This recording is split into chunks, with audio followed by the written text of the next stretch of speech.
welcome back to the channel, and this is going to be the second video related to tourist visa application or USA tourist visa application. So this time I will share with you the step-by-step guide or the steps that I went through when applying for a US tourist visa and how I did it. And just for your information, I had applied through a DIY or do it on my own process. I didn't ask for any help from any travel agency company, and I just did it on my own. I just read, I watch for some YouTube videos, their personal experiences, because after all, well, for me, after all, I'll be the one who will face the console, do the interview, and all. Yeah, might as well I'll process everything on my own because it would really help, especially when filling out the DS-160 form. That's just for me. I don't know about you, but yeah, it's my opinion. Okay, without further ado, so I will be sharing with you the steps that I did, and then this might be different on your circumstances or in your situation, but okay, so let's get started right into the video. So first step that I did is fill the DS-160 form. How you can go or how to fill the DS-160 form, you just need to simply go to the website, the US visa application website. Um, yeah, later I will walk you through on how to get there, how to access the website. And don't get confused because I've seen as well and some YouTube videos explaining that you need to pay for the visa fee first before filling the DS-160 form. But I I feel like I need to fill the DS-160 form first before paying it. Well, again, this is just my own opinion and it worked for me though, so I think there's no issues with that. You can either go whatever suits for you or whatever you feel comfortable of doing. So I just feel like I need to fill the DS-160 form first before paying for the visa fee. So yeah, I would like to exit from this presentation and then let's move to how you can fill the DS-160 form, where you can access it. Okay, so basically this is the website, the official website when you are planning to apply for a US visa. So I'll be sharing the link in this video in the description box, so no worries. You can just check on the description box for the link. Okay, so make sure. So in my case, I'm applying for a US tourist visa in the Philippines. So this would the expected page or the expected US website page. So apply for a US visa in the Philippines, or someone or a Filipino applying for a US tourist visa. So if you can see here, uh, this is very informative, and I would say my go-to website when I'm on the process of applying for a US tourist visa. So I read through this very informative and useful website that would really guide you all the way, like the entire process of applying the visa.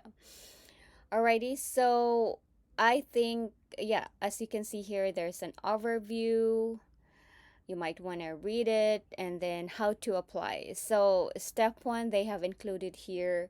You just need to determine what type of visa you're applying for. In my case, at the beginning, I mentioned I applied for the US tourist visa.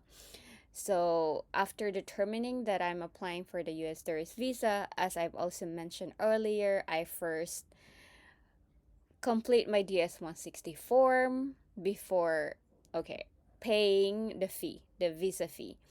So let's go on the steps that I went through. Okay. So I first fill out the DS-160 form, and after that, so I will not go through how to fill it out because I'm planning. So DS-160 form is quite very, yeah, very, I would say a lot of information is required for you to fill the DS-160 form. So I'm thinking to just make a separate video explaining, walking you through on how to fill out your DS-164.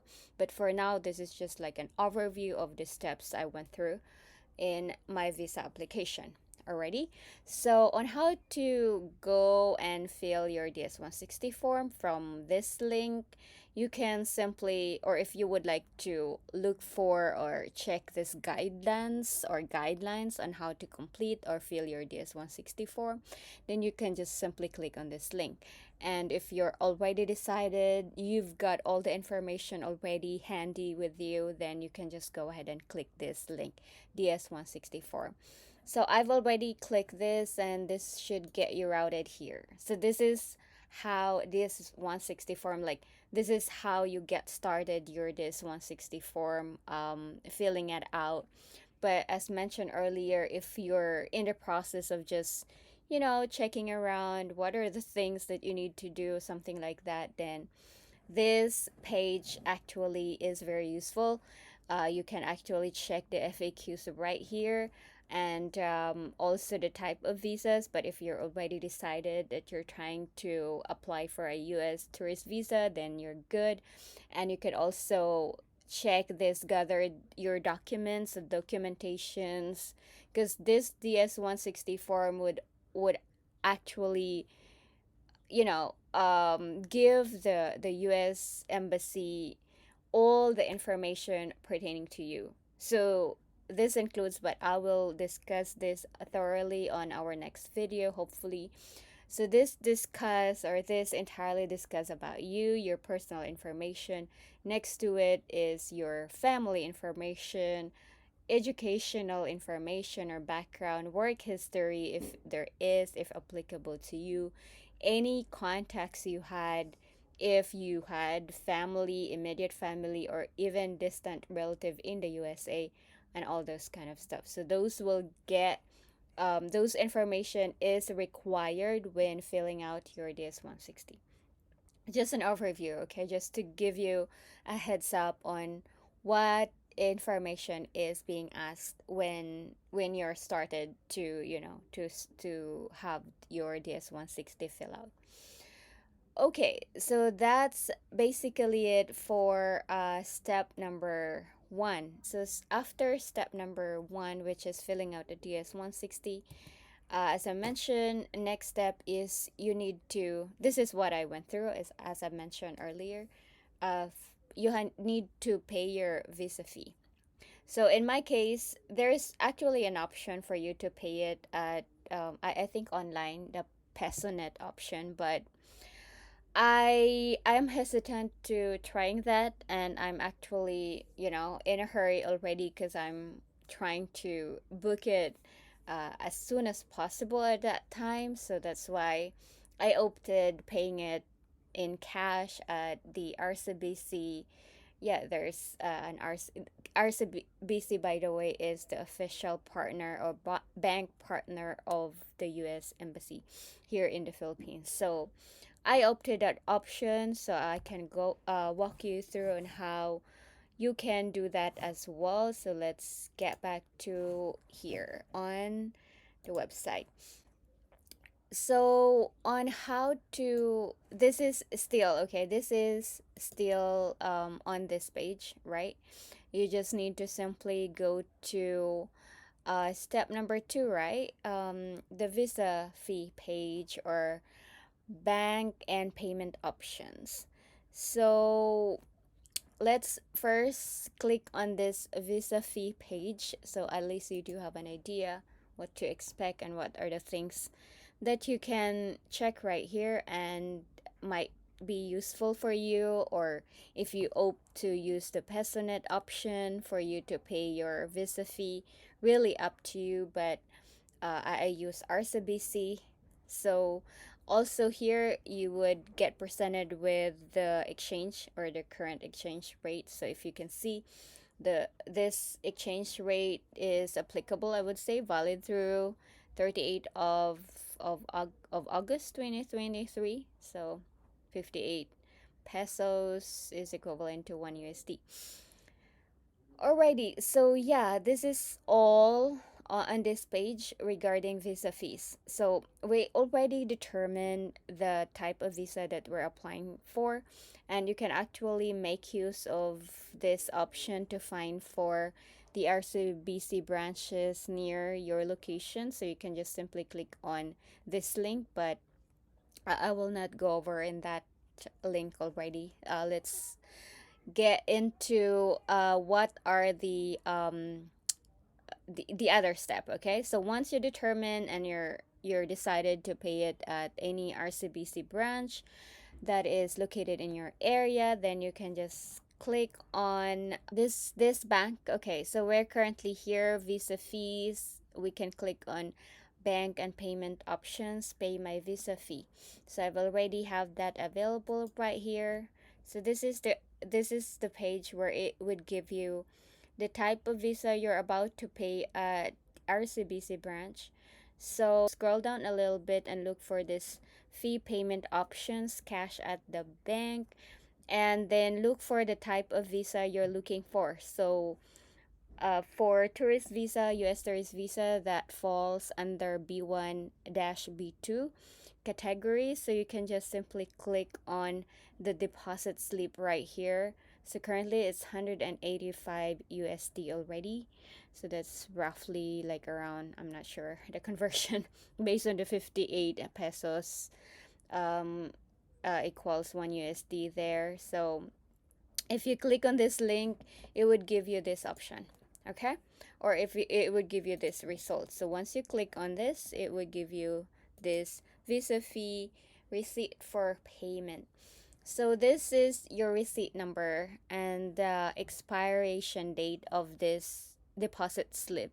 So it means that you should be settling your payment before the 31st of August. So this deposit slip should still get considered. So it has here the date when I've generated it, okay? And this is the amount based on the 58 pesos conversion. So basically these are just simply, yeah, deposit slip. Okay. So all you need to do is save a copy, print it out, bring it at the bank when you're at the RCBC branch that where you're planning to have this paid, okay? And then there is actually an option or a very detailed instructions right here. You just need to follow. I think you have to follow this one. There's this when you arrive at any RCBC branches near your location, make sure that they have, because what I did, I make sure that they have this touch queue machine. So it's like a kiosk at the branch, and then you just need to enter all of the details, or just need to follow all of these very detailed instructions right here. And once you get your queue or your number, the teller will just assist you from there. So the only information that was asked to me at the counter was my birthday, I believe. Birthday. Not, I apologize. I'm not sure if I brought with me my passport at that time, but yeah, for sure it's my birthday. And then yep. So that's pretty much about it. And after you, so just make sure, just a recap, print a copy, save a copy of this, and then bring it on paying it, like when you're paying it at any RCBC branch, and then you will have your receipt for that. So make sure to keep them because you will need them when, yeah, you would need them on your actual interview. So I brought with me on the actual interview the copy of the slip and then the confirmation or the receipt coming from the bank. This is another receipt there, but I brought this too. Okay. And yeah, so that's it for paying the visa fee. Next that you need to do at this point after you paid your visa fee is you would need to schedule your interview appointment. So prior to scheduling your interview appointment, because previously, if you are in the process of, planning, if you're at the planning stage right now, and you're already decided that you would want to apply for a U.S. tourist visa, previously, their scheduled or scheduler or appointment system was hosted in CGI. Yeah, if I remember it, it's CGI website. But now they had that they just recently being hosted based on what I heard from some YouTubers explaining, giving update on this changes very recently. So this is now being hosted by Microsoft, and they have their new how do you call this link? Okay, this new address. Okay, it's now hosted by Microsoft and linked to the US traveldocs.com website. Okay, so that's just the very updated news I got on the changes for the entire process, I would say. Alrighty, so and on the process of scheduling your appointment for your interview, from the day that you paid your visa fee, I would say you need to wait for 24 to 72 hours. Just I'm not sure if their process really improves when they switch to to another appointment tool, but that's what I did previously because I've heard as well that if you're going to try it like after 24 to 48 hours, I think the system didn't sink in right away. So, but if in case those kind of like incident happen to you, then you can reach out to their support. Yeah, their support team to assist you. But probably in 24 to 72 hours, your payment should already get posted to the U.S. Embassy website, and you should be able to view, okay, the confirmation that they already received your payment, because you can't schedule an appointment if your payment will not get reflected to the US Embassy's website, I would say. Okay, so that's just the important details on that.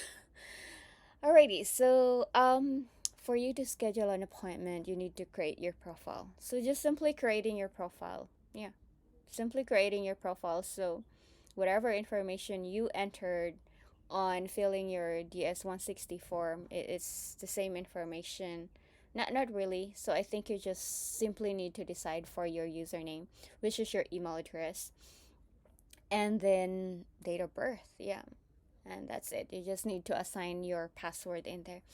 But let me also give you just a quick sneak peek of how that website looks like. Okay, so this is how the website looks like. All right, so as you can see, it's now hosted in a different address, ustraveldocs.com, and yeah. So just make sure. So if you can see here, so I can make sure that I was get routed to the Philippines. Yeah, I'm not sure if it's different to another country. It depends if the system determines that you're located in the Philippines, but this is just how I see it when I access the site. So your email address, first, last name, you need to assign your password, and then you need to, confirm password and submit. So pretty much very, simple, or I would say basic information about you. They just need to, and this is just to simply create your profile, and later on you can just update the information right inside your account. Okay? Yes. I think that's it for this newly launched tool. I'm not sure how old this tool is already, 2 months or 3 months. I'm not really sure on that, but doesn't matter. Okay, so the last but not the least is, of course, after you've already scheduled your appointment, and you've already got your, yeah, date, the exact date for your appointment, then good luck on your interview. Don't forget to, don't forget, of course, your interview date. And of course, don't forget to be at yourself and just be yourself, actually. For all interview related questions, I've, yeah, the very first video that I've uploaded about US tourist visa application based on my experience is the Q&A based on my experience. So I wish you good luck. So this were just all the four steps I went through when obtaining my US tourist visa. And I hope, yeah, I can see this is just very simple, straightforward, comprehensive information, and this is what I did. It's all. It is. These are all that I went through, and I hope this helped you guys. And thank you all so much for watching our video. And yeah, I wish you all good luck. Don't forget to subscribe if you haven't already. And I see you all on our next video. I hope you have a wonderful day. Bye.